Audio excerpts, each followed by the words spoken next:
Are you a volleyball enthusiast? Do you want to take your skills to the next level? Do you like our show? Support us? Join our Patreon community. You will not only help us create top-notch content, but above all, you will also unlock great benefits for yourself, such as personalized coaching or early access to our latest videos. Thank you to everyone who supports us. A brilliant save or pure instinct? It doesn't matter. The result is what counts. One hand, a foot, a shoulder, anything that keeps the ball in play. No time to think, only immediate reaction. Defense is not about technical perfection. It's about survival in chaos. It's about courage, improvisation, and an uncompromising fight for every ball. And also about falls, which are an essential part of the game. While we sometimes see two-handed digs, it is far more common to play with one hand in these situations. When reacting in an emergency, one hand reaches further than two. This instinctive move often determines whether the ball stays in play.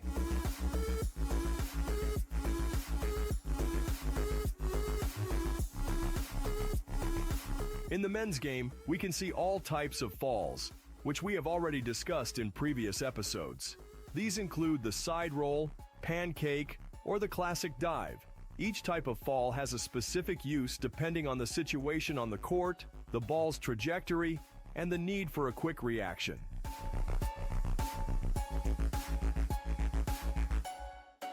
In the women's game, due to anatomical differences, players use slides more often, helping to protect against direct impact on the chest.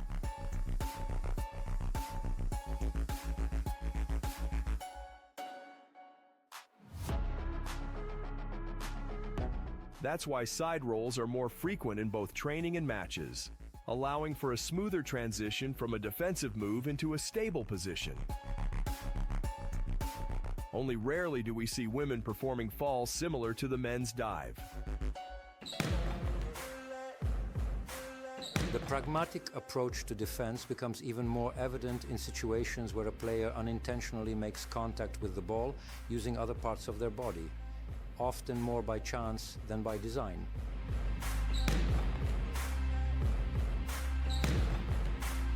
The defensive range a player must cover in modern volleyball is enormous. One of the essential techniques in this space is overhead digging, which reminds us of goalkeeper training.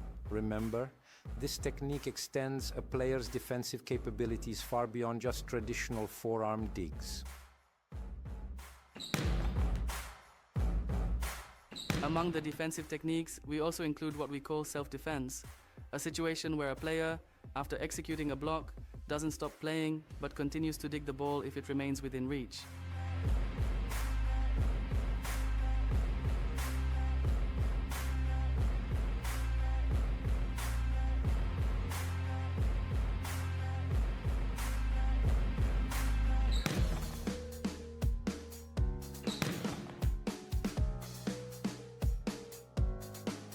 Defense is always a collective effort, and it must be trained as such.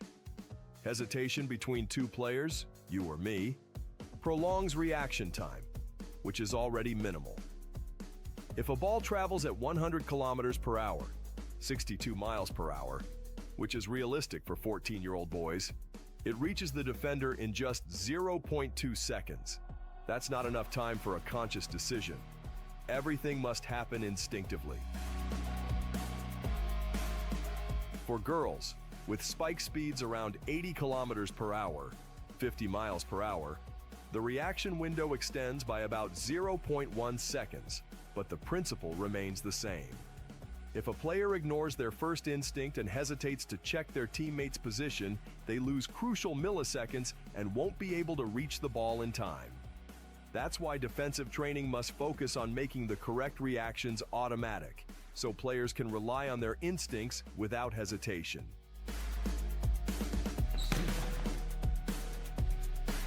Everything we've said about playing in pairs applies to trios and to the entire team defense system.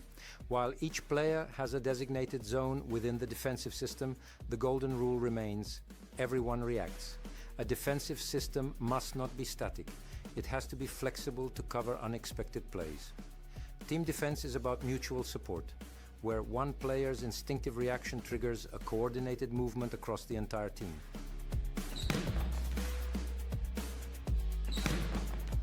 And if we're talking about team defense, we must also factor in blocking coordination.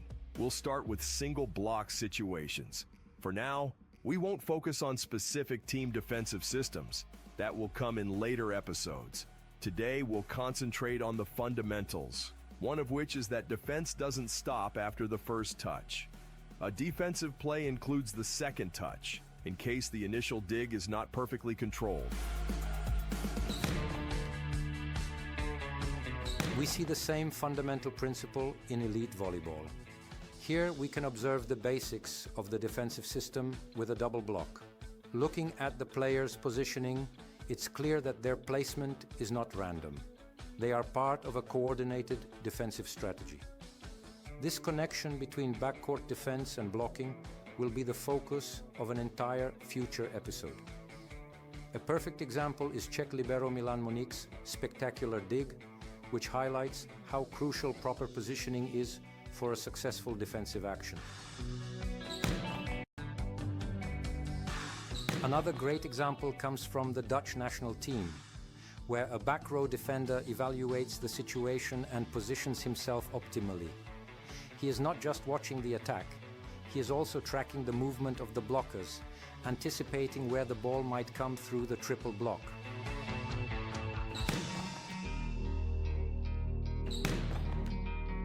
The ability to read the game and adapt to dynamic situations is a key element of successful defense. The following clips demonstrate that defense is not just about technique, as we've discussed in previous episodes, nor is it just about reacting to the ball. It's about constantly evaluating the game and actively seeking the best position for the next play.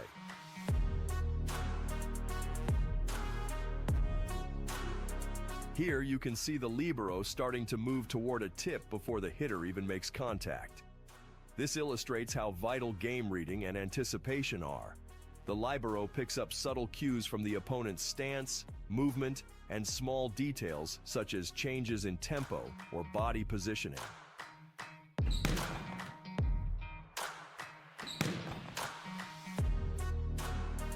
One last thing to mention. A great defensive player must also be able to cover their own hitter. For an attacker, it's crucial to know that their spike into the block will be covered by teammates. And sometimes even with a foot, as Czech national team libero Michael Kovařík brilliantly demonstrates.